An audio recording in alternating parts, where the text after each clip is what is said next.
Top 10 fun and freaky Trese facts you definitely need to know. There were literal goosebumps when the first trailer for the anime adaptation of Trese was released, and we can't deny that our excitement is probably as big as higante. So let's jump straight into the top 10 fun and freaky facts about Trese on Netflix. Number 10. It all started with a radio show. So where did it all begin? In an interview with the Hustle podcast, Tan explained that the idea for Trese all started after he worked on a late-night radio show with Mark Gatella. It was about everything supernatural, and Gatella came up with a fictional narrator for the show, Anton Trese, who was voiced by Tan himself. Tan tells hosts Tristan and Poi that the name, along with the idea of telling horror stories in a Metro Manila setting, updating old stories which are told to us by our Lolos and Lolas, but setting it in the city, it just stuck to him. Number 9. Alexandratrese is the fierce female rep you did not know you needed.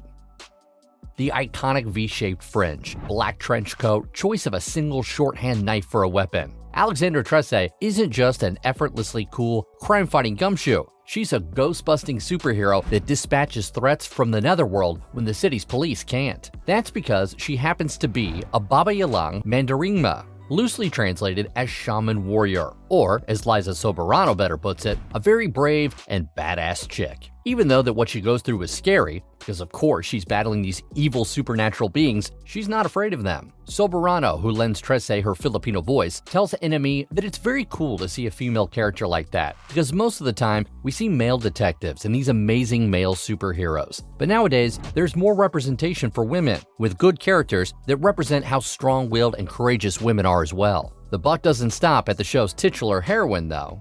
Number 8. Trese was initially a man.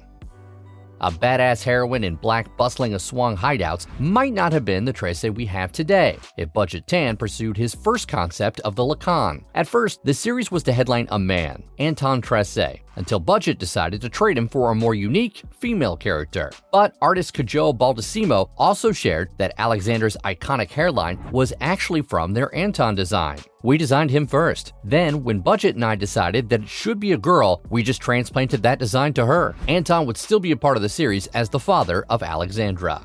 Number 7. It's got blood, guts, and gruesome murders, but there's also laughter. How important is humor in a horror fantasy genre?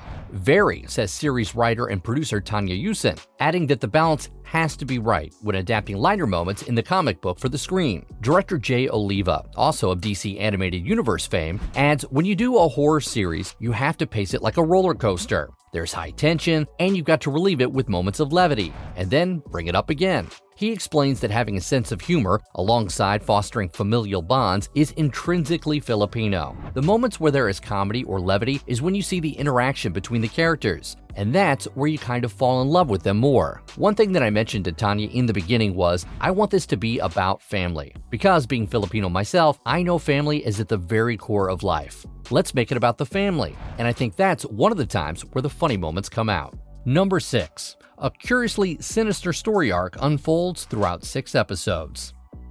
Trese geeks who remember devouring the comics collection of episodic short stories will have something else to look forward to in the anime adaptation. Written for the screen by Yusan, Zig Marasigan, and Mick Vergara, the roughly half-hour episodes are linked together like puzzle pieces that together form a larger story arc. There's something bigger going on here. The tribes need to be united, Trese insists. As heard in the trailer, the tempest is brewing, and there are liars amongst her allies, warns another voice. Towards the end of over 2 hours, everything comes to a ripping boil, and you'll be rewarded for having binge sat through it. And a tip, stay past the credits on the final episode. Number 5. Horror fiction aside, Trese is a neat little tour of the Philippines and Pinoy culture. Ever tasted a chalk nut or headed to a chicken joint called Mang Inasal? Whether it's tipping the hat to Filipino food or giving Metro Manila commuters a wink nudge by opening the series with a stalled train, MRTs and LRTs are always breaking down, and I'm sure a lot of people can relate to that, says Soberano. Trese puts a slice of the Filipino experience onto the small screen, Oliva says. I wanted to capture what Manila felt like, and we tried to stay as authentic as we could. Having the Trese voice actors, Lou Diamond Phillips, Dante Basco, Nicole Scherzinger, and Shay Mitchell speak in a Pinoy accent in the English language version, Yusan says was pretty key. The characters speak English in the English language version, and yet the spells are in Filipino. Sa mata ng iba, mga lihim magpapakita.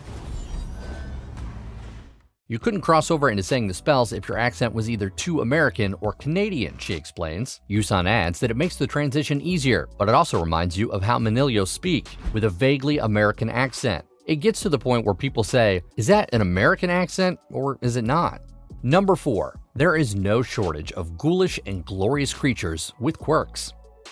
One character I love a lot is Nuno, Soberano says of the pesky dwarf-like elemental who lives in the sewer and resurfaces every so often to swap intel for gifts. She also added that he's so funny to me because you have to bribe him to get something out of him. Like, you have to give him chocolate just to get some information. I don't want to say that it's a very Filipino thing, but sometimes it kind of is if you think about it. The comics creators, meanwhile, have a soft spot for Trese's gun-toting henchmen, Crispin and Basilio, better known as the Campbell twins. They're a lot of fun, Baldacimo says. Tan adds that they're just as fun to write. As much as we've depicted them as tough enforcers and ever-loyal sidekicks to Trese, whenever they come into a scene, the dialogue just writes itself, and I can never predict what the brothers would say. Maybe it's the Campbell's wry, chatty volleys, or how casually they play down death-defying situations. But Tan goes as far to say, as he once did a survey on the website, and more people like the Campbell than Trese.